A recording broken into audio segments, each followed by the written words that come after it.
A skeleton can't lie. That's the thing nobody thinks about. You can burn a book. You can chisel a name off a monument. You can rewrite a treaty, forge a letter, bribe a historian. But a skeleton? A skeleton just sits there, in the dirt, for thousands of years, recording everything. Every meal you missed, every infection you fought, every heavy thing you carried, every year your body slowly broke down. And when scientists finally did learn to read it, when they started pulling ancient skeletons out of the ground and actually examining them, they found something that made a lot of historians very uncomfortable. Because the bones didn't match the story. Not even close. You know the version. You learned it in school. Ancient Egypt. A glorious civilization. The pharaohs built pyramids that still stand after 4,500 years. Workers were fed, housed, organized. Some historians even called it the world's first welfare state. Rome, the pinnacle of human achievement. Aqueducts, roads, law, democracy-ish. Citizens bathed in marble bathhouses and ate at public feasts.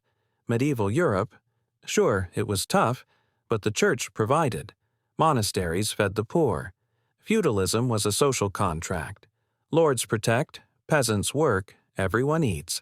The Industrial Revolution, the greatest leap in human history. Factories, trains, cities, the birth of the modern world. That's what the inscriptions say. That's what the records say. That's what the people in charge wrote down about themselves. And for centuries, we just believed them. Then somebody decided to check. Okay, so before we crack open the case files, you need to know how to read a skeleton. This is your toolkit. Once you have it, you can't unsee what comes next. Harris lines. Grab a leg bone. Saw it in half. Look at the cross-section. See those thin, white horizontal lines running across the inside? Each one of those is a growth arrest line, and each one means the same thing. This person's body stopped growing, not because they were done growing, because they were starving, or so sick their body gave up on height and switched to survival mode. Each line is a crisis, a famine, a fever that almost killed them. Your bones keep a diary, and they don't skip pages. Dental enamel hypoplasia. Your teeth are even more honest than your bones. When a child is malnourished or critically ill, the enamel, the hard outer shell of the tooth, stops forming properly. It leaves a groove, a horizontal dent, permanently etched into the surface. One groove? Bad year. 3 grooves? 3 separate times that kid's body almost shut down before they turned 6. Your teeth are a barcode of everything that went wrong. Degenerative joint disease in children. This one is the worst. Arthritis, bone spurs, worn-out cartilage, compressed vertebrae. These are things you'd expect in a 60-year-old who spent their life hauling concrete. Now, imagine finding them in the skeleton of an 8-year-old.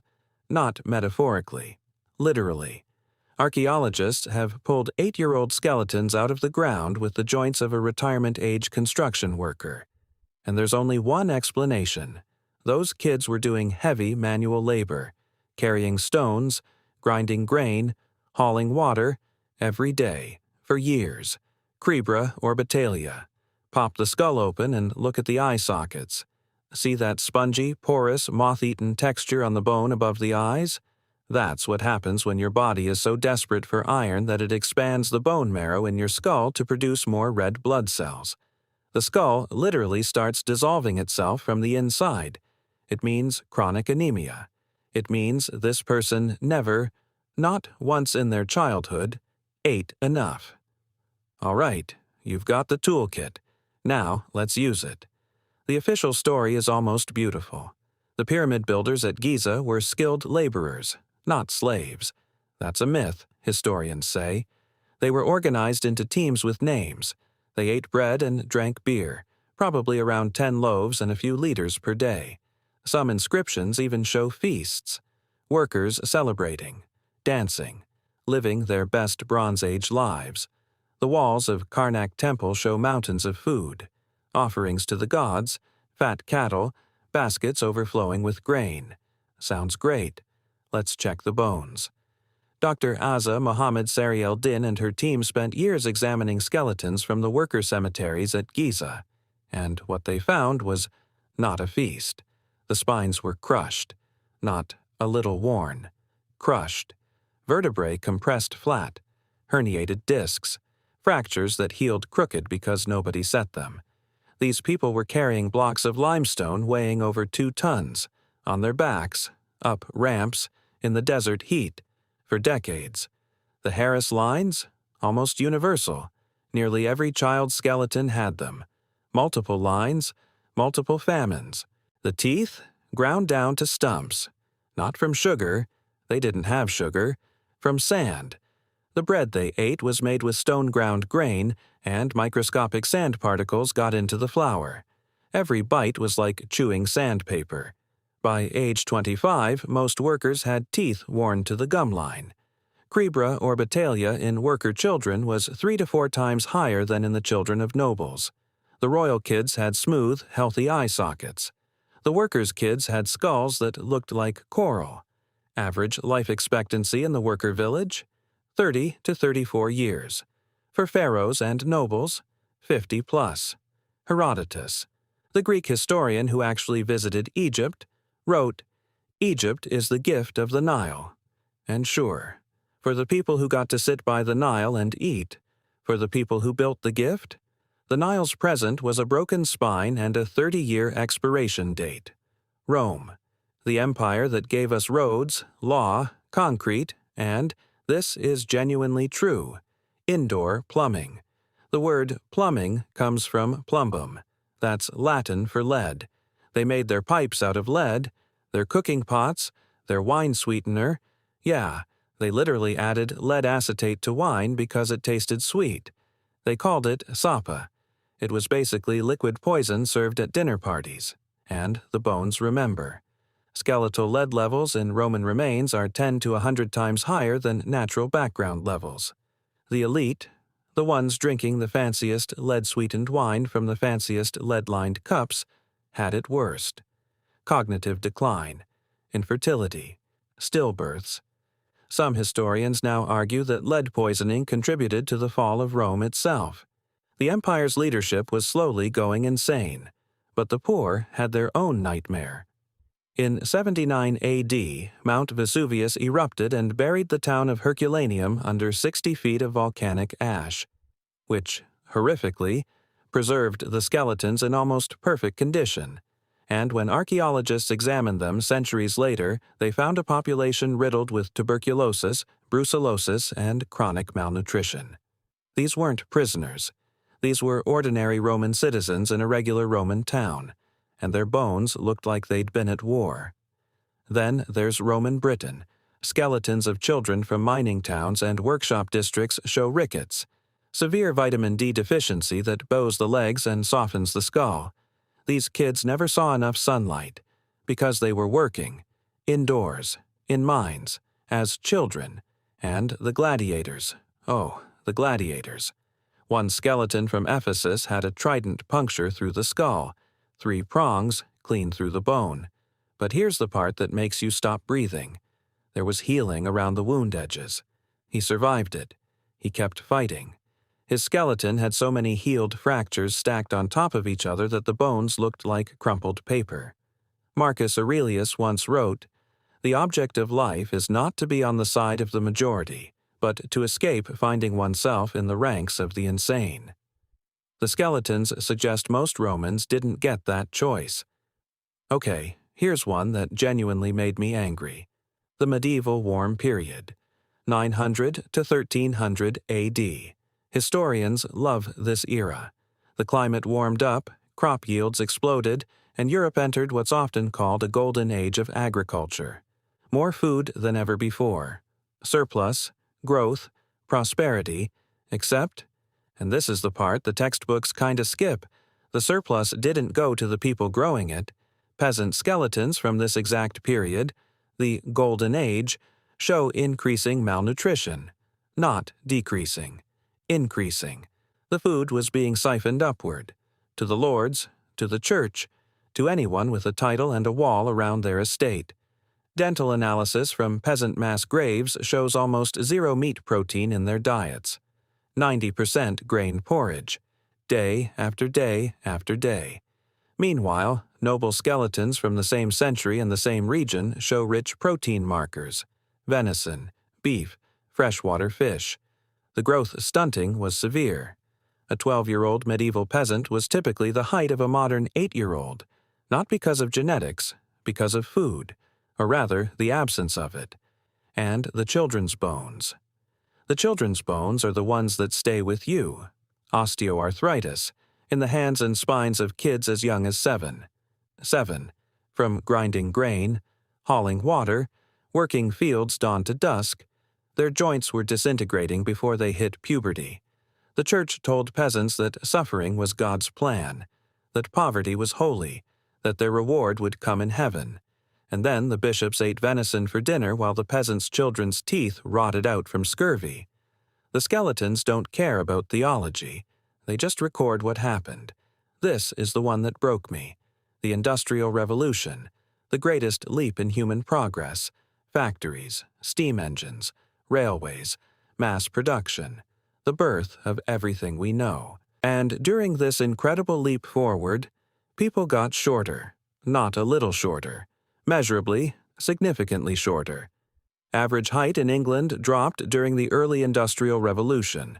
The generation that built the modern world was physically smaller than the farmers who came before them. How? How does progress make you shrink? Because progress didn't happen to everyone equally. It happened on some people so that other people could profit. Graveyard studies from industrial Manchester, one of the richest cities in the world at the time, found that the average age at death for working-class males was 17. 17. Not a typo, not a median pulled down by infant mortality, although that was catastrophic too.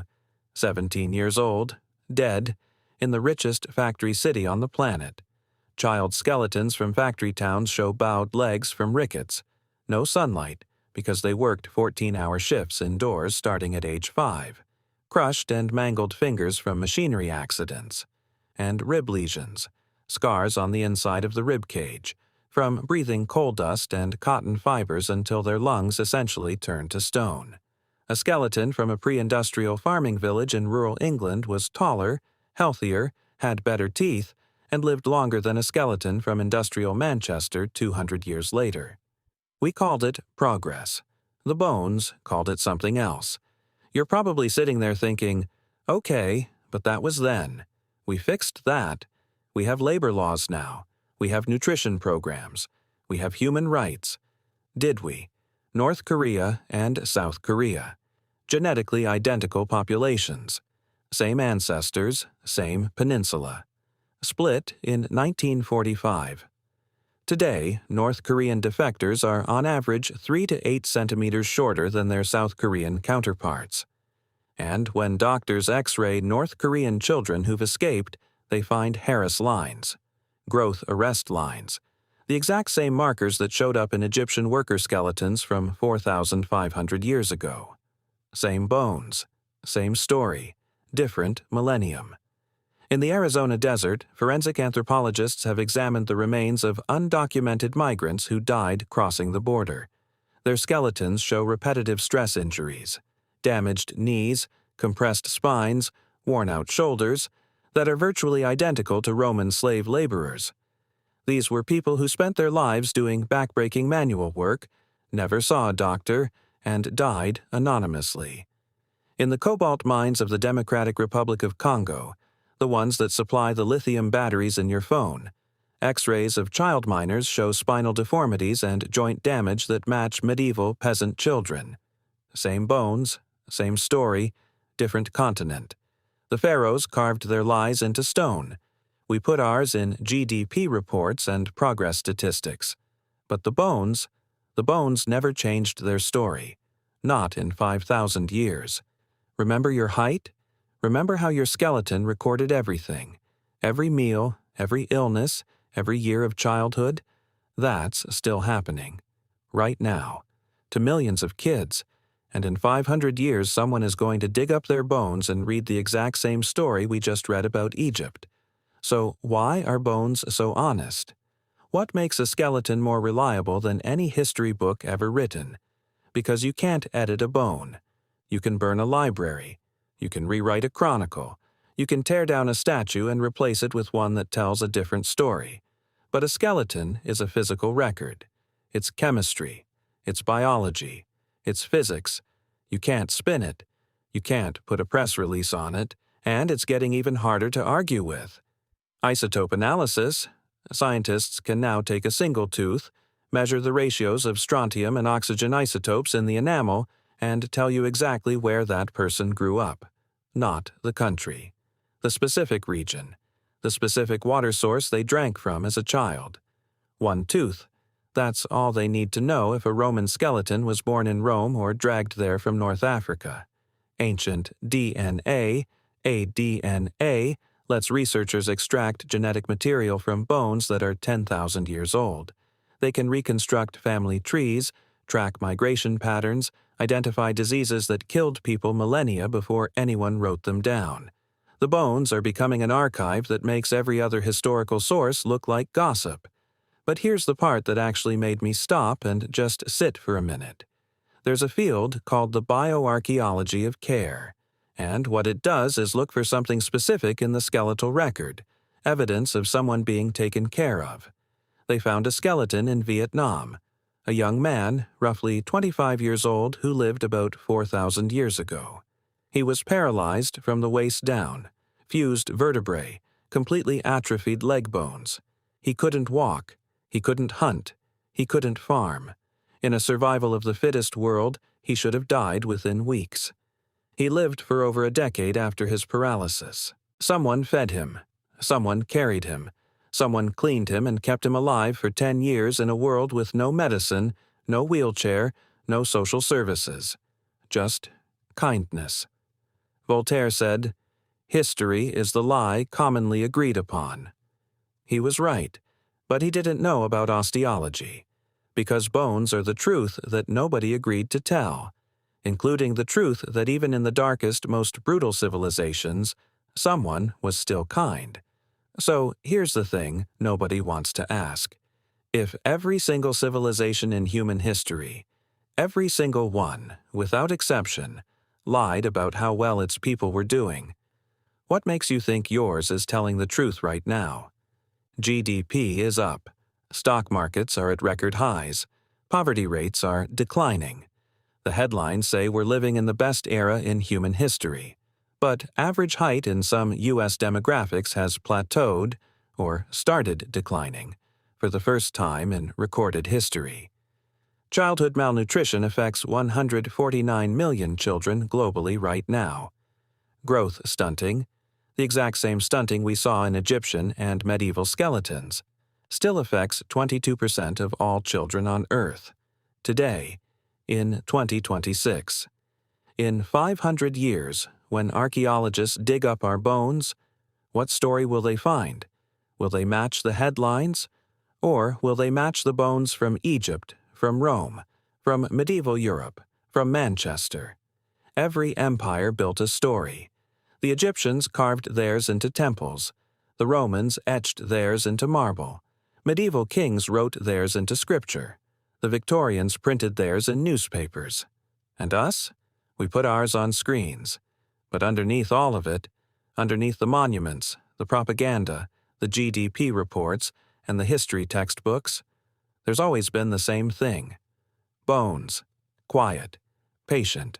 Waiting for someone to finally listen. 5,000 years of cover-ups. And the evidence was under our feet the entire time.